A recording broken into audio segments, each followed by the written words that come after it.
All right, so I'm going to talk about some current issues in federal and state tax and budget policy. This is not going to be everything there is to know about federal and state tax and budget policy. It would take way too long. It's also not everything you always wanted to know about state and local budget policy, because that would be way too short. But I'm going to look at some of the questions that have been in the news, that have been the focus of public debates over the last year or the last month.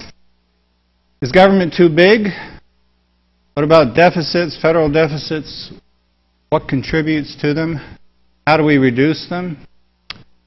Are public workers overpaid?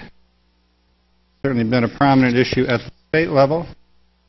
And a lot of time in the last one, who should pay for public services? What's fair tax policy? So let's start by looking just a little bit at some of the issues around the first question there. How big should government be? Is it growing? Is it out of control, as some claim?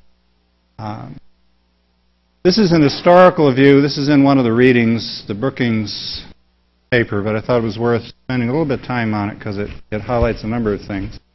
So the top line, which is the red one, total federal spending. And this is from 1960 to 2010. So you see it kind of peaked there in the 1980s, declined pretty steadily in the 1990s. Now this is government spending as a percent of GDP, so you might think it odd that it peaked during the Reagan era and declined during the Clinton era. But a lot of this has to do with what's going on in the denominator, GDP. So the unprecedented string of growth years in the 90s brought about much higher GDP, and the government, as a share of the economy, shrunk. This is the standard measure of the size of government. How big is it compared to the overall economy? Now, it jumped up in 2008, 2010, much higher than it had been in the 80s. That, of course, is due to the recession and all the spending that a recession triggers in the numerator, and, of course, the drop in GDP in the denominator. Numerator goes up, the denominator goes down. Government's a bigger share of the economy, the federal government. Now, if you drop down to the bottom line, that purple line, that's what state and local governments are spending out of their own revenues. And that's fluctuated, but been right around 10% throughout this 50-year period. Hasn't really changed a whole lot. You notice it dipped down during the recession. Federal spending went up as a share. State and local government spending was a smaller share of the economy. So what's going on there is that state and local governments have to balance their budget. Recession comes along. Sales tax revenues are down, income tax revenues are down. They cut spending. That's called being pro-cyclical. You're reinforcing the economic cycle. You're making things worse at the state and local level when you do that. The part of that jump in federal spending was actually the federal stimulus money, the aid to state and local governments, that kept their spending from falling as much as it would have, and that's the whatever color that is, grayish blue color there, kind of in the middle. You can see that did not dip as much because of the federal aid to state and local governments. You don't want state and local governments laying off hundreds of thousands of people in the midst of a recession. That makes things worse. That was the whole idea of the stimulus. It was too small, it didn't last long enough, so in fact we have laid off 600,000 state and local public employees in the midst of a recession, which has made things worse in the sense of slower to recover. All right, well, that's just a little bit on the historical trends. How do we compare with other countries? And if you're asking, is the share of government in the U.S. big? Is it small? One way of trying to address that question is just asking, how do we look compared to other countries? I inserted this slide, fooled myself. Some of the reasons why federal spending automatically goes up, you probably know this stuff. We rely on an income tax. That's actually increases the deficit, but it doesn't increase spending. All of those other things are automatic spending programs that go up when we are in a recession and help boost federal spending, help keep the economy from slumping further than it would be. All right, so the comparison, size of national government. This is somebody who took data from the CIA website. They didn't have to hack. This is publicly available data from the CIA website. Looking at national government spending only as a percent of GDP in 157 countries. The question is, how far down this list do we go before we hit the United States? I've highlighted some of the modern industrial countries that we might compare ourselves to a little bit. Here's 21 through 45. We're down from 55 or 60% down to 38%. Here's 46 to 70. Australia shows up finally, 71 through 96. Brazil was the biggest economy I could find here, I think. Finally, at 113, the United States, 23.6% this is in 2011. So, you know, these claims of federal government spending out of control, that we're spending way too much, it doesn't look like it when you look at this comparison. The other thing about this list, when you think about it, there's a huge diversity here in terms of the kinds of economies, the kinds of growth they've experienced, how badly they've suffered during the current economic collapse. I think the point is the share of government relative to the economy is much less important than what government does and how well it does it. You can have a very high share and your economy can do very well. Have a very low share and your economy can do very poorly. A pragmatic approach that says let's make government more effective would probably make more sense. All right, so that's all I have to say about the size of government issue. I want to spend a little more time, though, on the deficit issue. This is an estimate or a projection of the various factors that contributed to the current federal deficit as of 2009. Unfortunately, hasn't been updated, and the projected deficits for the subsequent 10 years. So that line going along the bottom, if none of these factors were in play here, we'd have virtually a balanced budget. Deficit without these factors is about zero. So what's contributed the most? The economic downturn is the biggest factor for the reasons we've just talked about. It's those automatic counter-cyclical spending and combined with the loss of revenue because of the declining GDP that has contributed most of the deficit. The recovery measures, that was a lot of money, but we've gotten most of it back. Recovery here refers to the stimulus, the money that was pumped into state and local governments, not the financial bailout. The bank bailout is that lighter purple colored TARP, Fannie, and Freddie mortgage companies. Once again, we've gotten most of that money back, so it doesn't continue to contribute to deficits.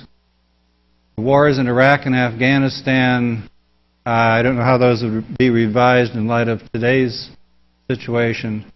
But the big factor in the long run is the Bush-era tax cuts. Over the long haul, that's what's contributing most to federal deficits.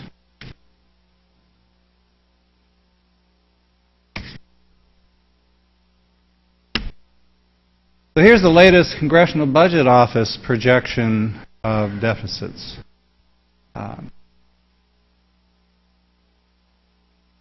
This is going back to 1972. It was the worst. This is the worst recession by far in this period of time. So, not surprising, we have the biggest deficit in 2008, 2009. But that baseline, that blue shaded area, is what would happen if current law remained in effect. Those deficits would fall to what you'd have to say historically are normal levels fairly quickly. But here's the catch. That baseline, those existing policies include current law which says Bush tax cuts are disappearing at the end of this year. It includes those automatic spending cuts triggered by the failure of Congress to reach an agreement on the deficit. It assumes that those are actually going to take place. I don't know if anyone believes that they actually are in the form that they were in. And this next graph shows how much those things contribute to that alternative scenario. So the dark blue here is the baseline. What would happen if Congress didn't change tax law, allowed those spending cuts to go into place? And you can see the deficits as a percent of GDP are back down around 1.5%, 2%.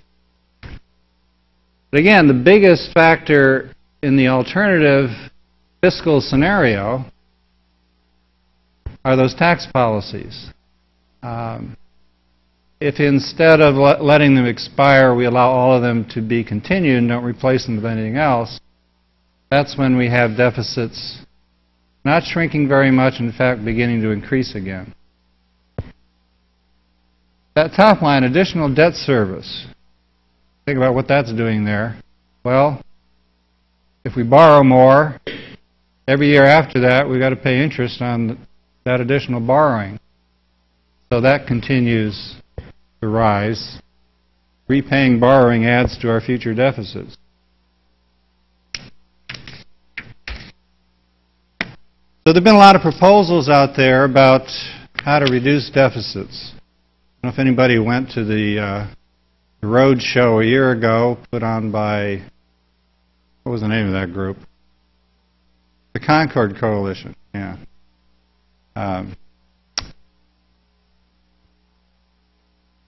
One of the readings in your assignment was a set of proposals by the Center for American Progress. Another one is the Ryan budget. It was introduced in the House of Representatives. So it's very hard to put numbers on the Ryan budget in terms of what it would do to the deficit. Some have argued that it would actually increase the deficit. But it's worth looking in broad terms at the differences between these two approaches, because they kind of highlight the debate that's going on about really what the role of government is and what kind of a country we want to become. The contrasts are pretty stark. So the Center for American Progress has proposed increasing investments in certain areas: scientific research and education, new clean energy technologies, transportation, and other kinds of infrastructure. And the reason for that is, if you think about what contributed to current deficits, it's economic decline, it's the recession. But what helps most to get you out of deficits and to reduce deficits, just look at the 1990s, is rapid growth, increase in productivity, higher wages. That automatically reduces deficits. It was the sustained growth from 1993 to 2000 that led to those budget surpluses in that earlier graph. It was a rare era when we had several years in a row of budget surpluses. So their argument is, in the long run, if you want to increase revenues and reduce deficits, You've got to invest in people, you've got to invest in the economy and make it more productive. You've got to invest in new technologies so that we're on the forefront in some of these areas instead of following the lead of China and other places. Watching our dominance in some of these industries disappear, and our innovation in particular. Okay, the Ryan budget. It's not exactly clear. They don't spell it out, but they have this limit on the growth of discretionary federal spending, including defense. The problem is that their ceiling on the growth in defense plus non-defense spending, other than the entitlements, is about equal to what typically we've been spending on defense alone. So the implication is that you combine that with the fact that they actually want to increase defense spending, pretty much all that stuff has to go out the window if you take the Ryan budget seriously. All non-defense discretionary spending, including the Department of Education, etc. They agree they want to reduce agricultural subsidies. I think that's maybe the only thing they want to agree. I'm not sure if they agree on how to do it. Center for American Progress would also increase a lot of programs benefiting low-income households. SNAP, Supplemental Nutrition Assistance Program, used to be called food stamps. Supplemental Security Income, that's money that goes to Social Security recipients who are below a certain income level. Housing assistance. On the other hand, the Ryan budget would, if you followed its logic, shrink those to nothing because there isn't any room for them any longer under their cap on federal spending. On health care costs, Center for American Progress would rely on the Affordable Care Act to reduce health care costs, and if it doesn't do a good enough job, they propose an independent payment advisory board to mandate reductions in some medical payments. If you look at the federal budget, health care costs is probably the #1 contributor to deficits in the future because rising health care costs boosts Medicare and Medicaid spending. It's the big factor. It's not increases in benefits. It's increases, not a more generous program. It's the cost of paying those benefits goes up when health care costs go up. A big part of the federal budget is wages and salaries, and benefits. Healthcare costs go down, cost of benefits goes down. So it's a huge factor in reducing federal deficits is reducing healthcare costs. The Ryan budget would reduce federal expenditures on healthcare. We'd convert Medicare to a voucher program, which most projections show would reduce federal spending but increase overall costs and increase cost to beneficiaries, because the vouchers that you're going to get are limited, but the health care costs you're going to have to cover with those vouchers are not. And besides, Medicare is a more efficient program than the average private insurance program, so you're actually switching from a program with less overhead to programs, insurance policies in the private sector that have higher overhead costs. And Medicaid would be changed to a block grant program, which means it's going to be cut. CHIP, Child Health Insurance Program, they want to gut the subsidies in the Affordable Care Act that would go to help people buy health insurance. Probably as a way of just undermining the act in its entirety. On the revenue side, the differences are similarly stark. Center for American Progress would reduce taxes somewhat on lower middle-income taxpayers. The Ryan budget counters with a cut in the corporate income tax rate. Center for American Progress wants to restore tax rates on upper income individuals back to what they were in the Clinton era. In other words, roll back the Bush tax cuts and add a temporary 5% surtax on incomes over $1 million. Ryan budget wants to further cut income taxes on high-income taxpayers, on top of keeping the Bush tax cuts to the rich in place.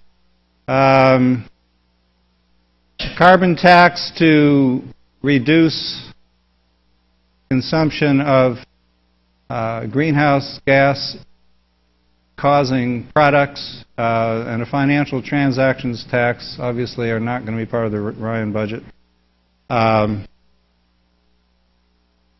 Social Security, Center for American Progress has a proposal to restore the trust fund. It involves some benefit cuts, may or may not be necessary, but it would remove the cap on employer contributions. So you would, instead of contributing on the first $107,000, the employer but not the employee would have to pay in on all wages.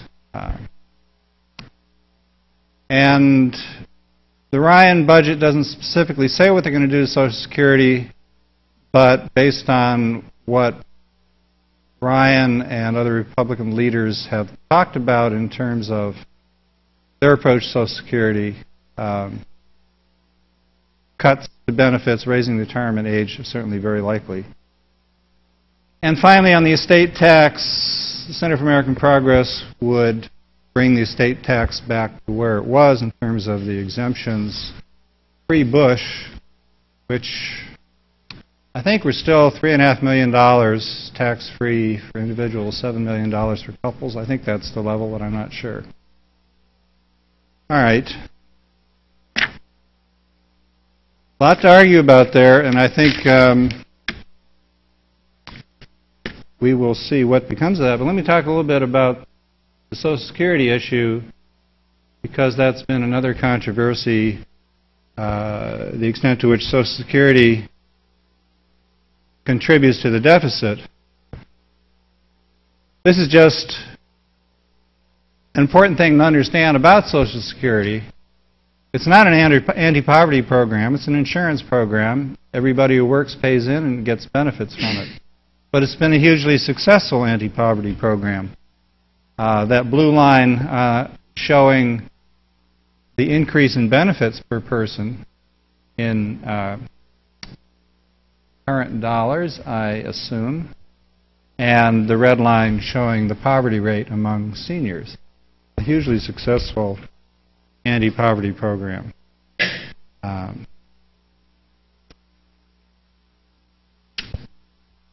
So Social Security and deficits. I could talk a long time about Social Security, but let me just summarize some of the key issues here. The headlines recently have been Social Security insolvent sooner than we expected, or sooner than we said last year, according to the trustees. Now, insolvent to most people means you're bankrupt. Bankrupt means assets are less than liabilities. If that were the test, Social Security was bankrupt from the day it was passed, because it's never had assets equal to the liabilities in terms of future benefits to retirees. It was never meant to. Up until the 1980s, all benefits were paid out of the tax contributions of current workers. It's an intergenerational contract. You agree to pay in during your working life, and in return, the next generation of workers contributes to your benefits. And that's the way it's worked for 75 years. Because of the demographic problem of the baby boomers, the pig and the python issue, we established a trust fund. Well, the trust fund always existed, but we started building up the trust fund to help pay for those additional benefits so we wouldn't have to raise payroll taxes as much as the baby boomers started retiring, as they did last year. So this was, the trust fund was meant to be used up. It was meant to get us over that demographic bubble. That's the first thing to learn. The only way it could be insolvent is if the working population disappeared, because they're still going to be the major contributors to the fund that pays the benefit. All right, so suppose we did nothing. What's the worst case scenario? What would actually happen? When does so-called insolvency happen? Sometime in the mid-2030s. Goes up a couple of years, goes down a couple of years as they readjust things. At that point, we still have working people. They're still paying in, and benefits could still be 75% of what they are supposed to be under the statute. They don't disappear. And because of the way benefit payments are increased year by year as wages go up and productivity goes up, even at 75% of what they're supposed to be, purchasing power of the benefits in 2035 would still be higher than it is today. And that's the worst case if we do nothing, and there's plenty of things we can do to make sure that doesn't happen and benefits are what they are legislated to be under current law. Now finally, the people arguing, well, there's this trust fund and we're still building it up, sort of, but we're going to have to start working it down because the current payments of workers aren't going to be enough to pay all the benefits. So now all this money we've been saving since sometime in the 80s, the bill's coming due, the baby boomers are retired, we're going to have to start using that trust fund. Well, the trust fund is invested in federal bonds. They yield 6% year in, year out, no matter what the bond market says. So they're a good investment. They pay a good interest rate. All those years when we were collecting more taxes than we needed, more payroll taxes, the Social Security system was buying federal bonds. In effect, they're lending money to the federal government. So for all those years, the Social Security system kept the federal deficit down because they provided another source of funding. They kept the debt held by private citizens and by foreign countries down because we were buying part of it through the Social Security system. So now suddenly, when we're asking for the money back, some people are blaming the Social Security system for causing higher deficits because we're asking for the money back that we lent the federal government. We aren't asking them to pay any more than we lent them in the first place. What's going to have to happen, of course, is that the Social Security system is no longer going to be a source of financing the federal deficit. This means they're going to have to look elsewhere to sell their bonds. But you can't blame Social Security for causing the deficit because it's a self-financing system financed with payroll taxes. Anyway, that's why Social Security doesn't belong in a discussion about how to reduce the deficit. All right, now we're switching to the tax question. Who pays taxes? What's a fair way to raise tax money?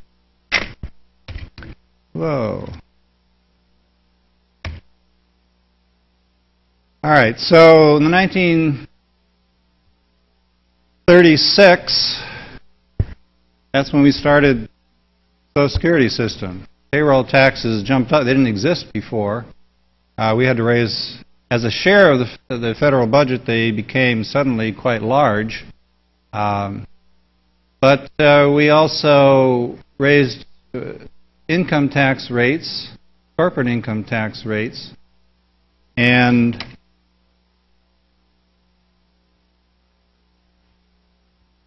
over the long haul, the increases in the 1930s led to the individual income tax being the mainstay of federal finance. To start with, corporate income tax was right up there, but it has declined dramatically over the long haul.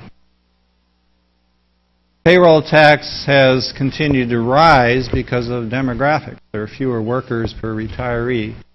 As a result, payroll taxes have had to be more important. Also, we added Medicare to the mix in 1965 or 65, yeah. So that's the second payroll tax, and yeah, it contributes to that little blip up there, right about in the middle. Let's talk about tax fairness.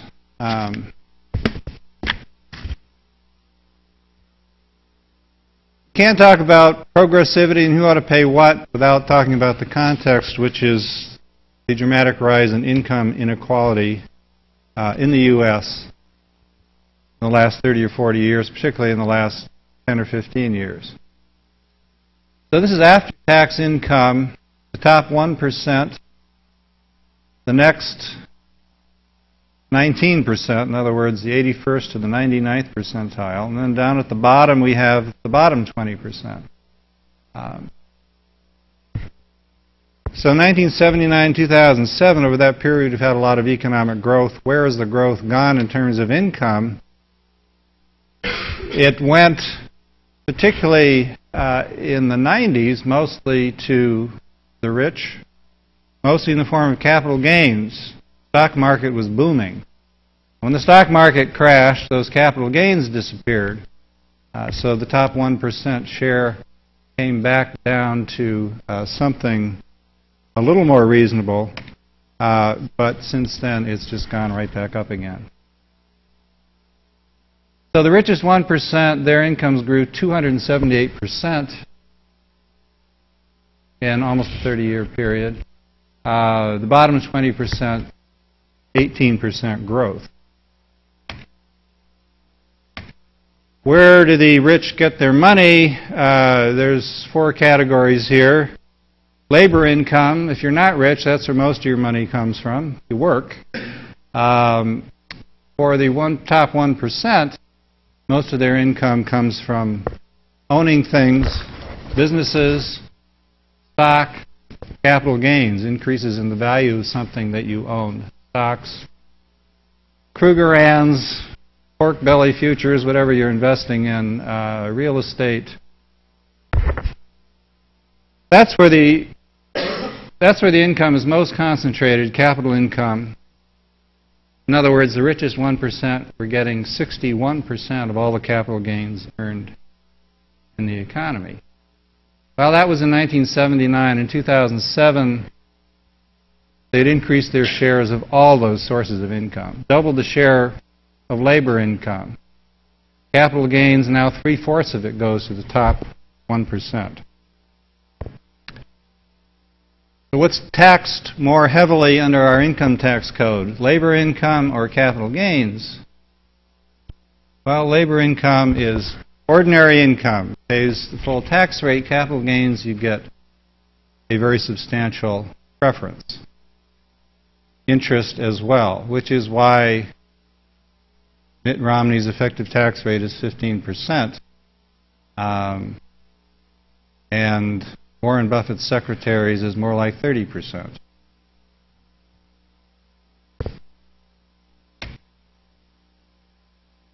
Comparing inequality by country, we're up there near the top. That's 2004. Okay, tax policy can reduce the level of income inequality to the extent that it's progressive, takes a larger share of the incomes of higher income groups. It's been doing that less effectively over the last 30 years. Transfer payments are another way in which we redistribute income. Food stamps, welfare benefits, housing subsidies, the earned income tax credit. Those have also been less effective in reducing income inequality. That vertical axis is the percentage reduction in something called the Gini coefficient, which is a number measuring income inequality. It's a summary measure of how unequal the income is distributed. All right, so now I want to talk about current tax policy issues. Progressive income taxes, actually income taxes in general, are under attack in a number of states. There's legislation afoot to simply repeal state income tax. There's certainly a push to reduce the progressivity of the federal income tax and federal income taxes. The flat tax is probably the most common version of that effort. Haven't heard as much from it since Herman Cain dropped out of the race, but he was proposing a 9% flat tax rate, which was pretty unrealistic. So let's have just a brief lesson here in tax incidence. We charge the same dollar amount of tax per person. This would be like a poll tax or like your monthly garbage fee. It's a highly regressive tax because we measure progressivity or regressivity in terms of the tax as a percent of income. It's like I should have kept a decimal point there in the left axis, but you can see that should have been 2.5% up there. At any rate, a flat dollar tax is extremely regressive. Then we have the pure flat tax, which is, the idea here is everybody pays the same proportion of their income. So if the flat rate were 20%, everybody from the first dollar paid 20% of their income. That would be a very simple graph to draw. But most proponents of the flat tax don't argue for something this simple. They agree that we ought to leave some income at the bottom free of tax. In other words, if you're below the poverty level, we should leave some subsistence level of income at least free of federal tax. We do that by providing an exemption. Some of them have been $25,000, $30,000 for a family of four, say. After that, all income above that level is taxed at the flat rate. So here's what a 15% flat tax rate looks like with a $25,000 exemption. So this is $25,000. Up to that point, you're not paying any taxes. Then you're paying 25% or 15% only on the excess above $25,000. So the effective rate, the amount you pay as a percent of your income, shoots up pretty dramatically. But then it levels off. And it never quite reaches 15%. Mathematically inclined, you know it approaches 15% asymptotically because even the rich people still get the first $25,000 free of tax. So it's actually a progressive tax. But all that progressivity is early on, and then it becomes flat. So to make a tax more progressive, the only way to do it is to add more brackets. Here we've got a 10% bracket. Things start to level off, so you say, okay, let's introduce another bracket. Now on income over $100,000, we're going to pay 20%. That's a more progressive tax than this one because it leaves more income taxed at a lower level down here. It's still never going to get to, it still levels off well before we reach $1 million. All right, historically, what have those top rates been in this country? We just passed the Eisenhower era there, 1950s. We had 94% marginal rate briefly, and then 92%, I think. Let's see, I had it. big fall there was, well, there's another big drop in the Reagan era, that flat spot up there with a little blip. I think that's Nixon. Anyway, those brackets only kicked in at very high levels of income, those 90% brackets. But we are down now to a top rate of, or at least in 2009, of 35%. That's the federal income tax. So the federal taxes overall, because of the progressivity of the federal income tax, they are progressive. But state and local taxes are not. This is what the state and local tax system looks like on average. Now, where do they get their money? They get it from sales taxes. You pay that no matter how poor you are. You have to buy some things that are subject to the sales tax. Pay it on their first dollar of income. They get a lot of from property taxes. You pay it through your rent if you're a renter. You pay directly if you're a homeowner. And they have income taxes, but they tend to be much less progressive than the federal, if they're progressive at all. So overall, state and local taxes, the better off you are, the lower percentage of your income goes to tax. Federal, that includes the payroll tax, the income tax, federal excise tax you pay when you buy tires and gasoline. It's progressive. We just look at that purple stuff, 3.9% up to 21%. The overall tax system, though, is, you'd have to say, progressive up to a point. And then it kind of levels off. The top 1%, it actually goes down a little bit. Think about why does it go down? Because the top rate doesn't go down. Think back to that capital gains chart. Where do the rich get their money? Capital gains is subject to a lower tax rate. If that's 75% of your income tax rate is lower than somebody making much less. That's why Warren Buffett's effective tax rate is lower than his secretary's. This is the same thing in a chart form. I'm sure you want to read all those numbers. I took that chart and I said, well, let's draw a picture like our other pictures showing regressivity, progressivity, and it would look like this. That's federal, state, local taxes all rolled in together as a percent of income. Here's a flat tax with a 32% rate and a $10,000 exemption. Kind of looks very similar. So in effect, we already have a flat tax system in this country. It's very like a flat tax with an exemption, except the actual system doesn't provide the exemption to everybody down there near the bottom. You pay sales taxes, gas taxes, no matter how poor you are.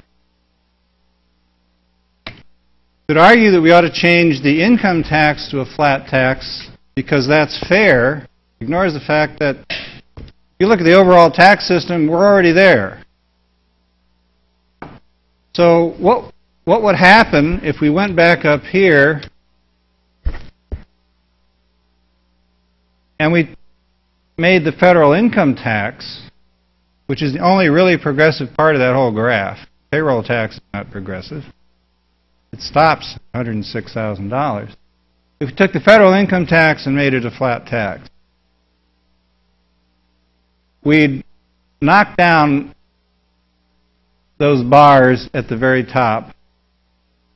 Anybody above, those first four bars have got 80% of the population. Anybody above there is bound to pay a lot less in taxes with a flat income tax. We would make the overall tax system not a flat tax, but something significantly regressive, because it would have eliminated most of the progressivity of the only progressive part of the tax system, the only part that keeps the overall system from being substantially regressive.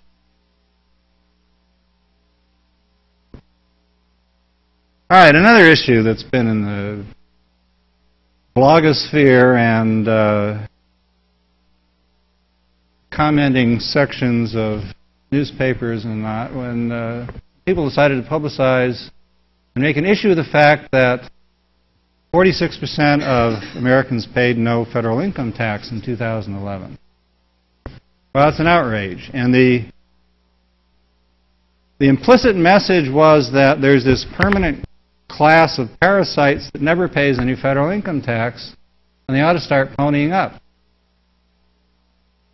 Well, let's think about who those people are. First of all those people who paid federal income taxes all their working life and are now retired, and all they have to live on pretty much is Social Security. They're probably not paying any federal income tax. We exempt a chunk of income at the bottom. We exempt a portion of Social Security benefits. They paid their share when they were working. Another group, young families with children. If you look at poverty rates, they're highest among who? Single-parent families with young kids. They benefit from the child tax credit, the child and dependent care credit. Pays part of their daycare expenses, the earned income tax credit. They're getting money back from the federal government. They're not paying in.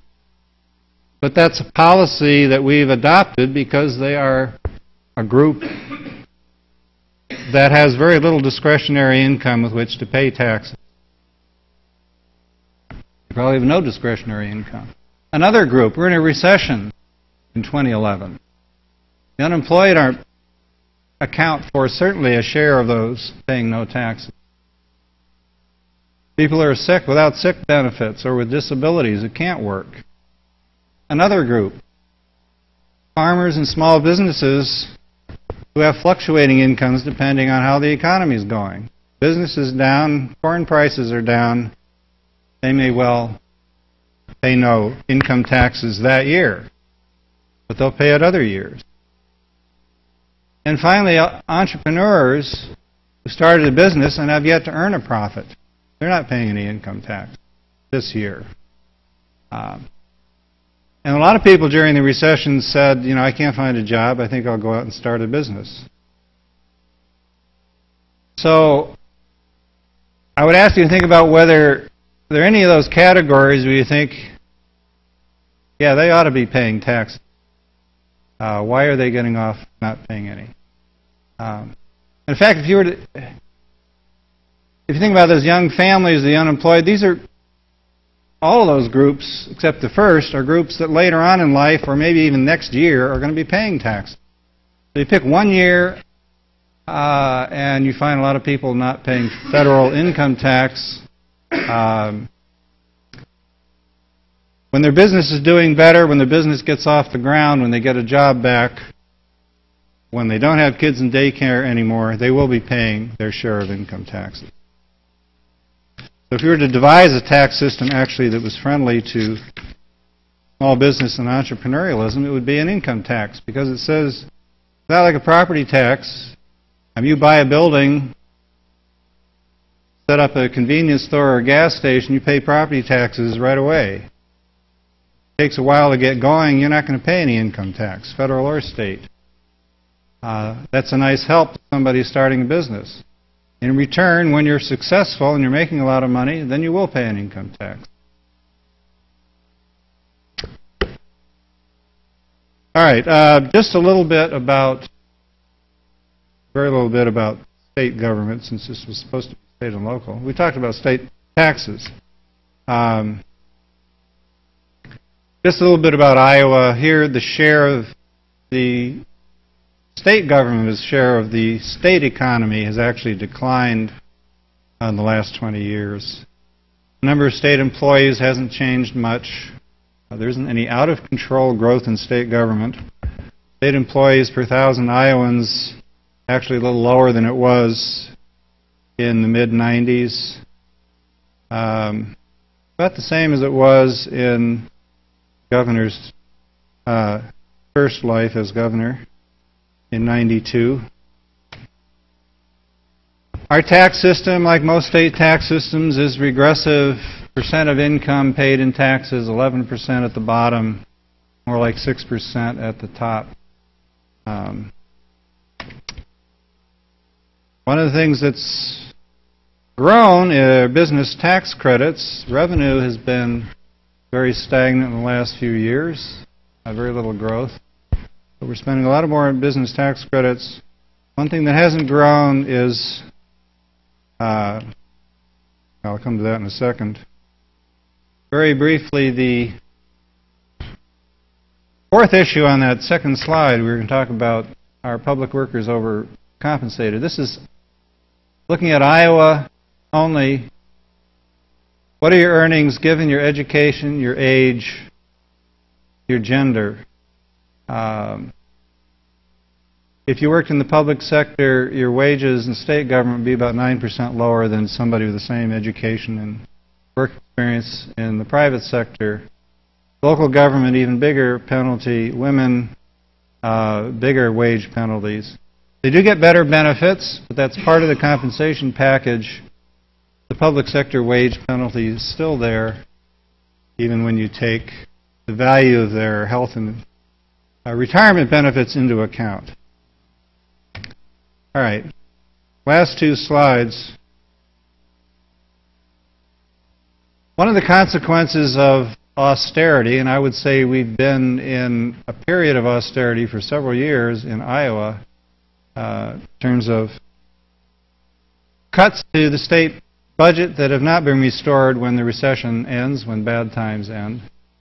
This is a pretty dramatic graph of what's happened here. It's happened in other states as well.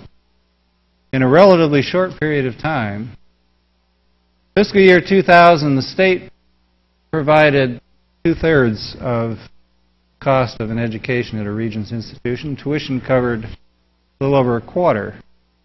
It pretty much switched roles, where now tuition covers 58% and the state 36%. Same picture at community colleges. In Iowa, tuition now 57%, the state share down to 29.5%. Again, they've about reversed roles over a longer period of time, actually. So getting back to how to stay out of a recession, how to solve deficit problems in the future, making higher education less accessible is certainly not a way to do that. Disinvesting in education is not a way to attaining fiscal prosperity in the long run. So I'm going to stop there and open it up to questions.